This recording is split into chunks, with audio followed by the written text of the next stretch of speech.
I do remember I was in Johannesburg because CapeTalk was doing a sales thing with all the advertising agencies in Joburg. So we were in and out of 702's offices in Johannesburg.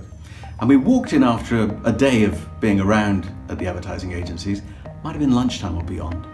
And people were crowded around the TVs.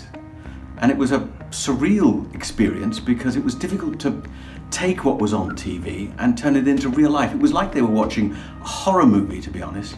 And I still have my notes from the day, the notes that I wrote for my next broadcast. John Matham was on the radio in the afternoon. He was live on radio as events unfolded. And for me, it was the next morning before I could do anything on radio. But I sat down and wrote the notes about how I felt about what had happened in New York on the day. And if you think about it, America, with the exception of Oklahoma, the Oklahoma bombing, had been protected from terrorism. Nothing had ever happened there. And then on the one day, it wasn't just the Twin Towers, it was the other flights as well that were brought down, the one that went into the Pentagon, for instance.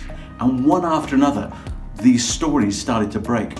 Of course, to begin with, we were all slightly in shock, but then that journalistic thing kicks in, and people are starting to look for contacts. Who can they phone? Who will know what? And will they be able to bring the story to South Africans in a way that we would be able to understand it? That, to me, was 9/11.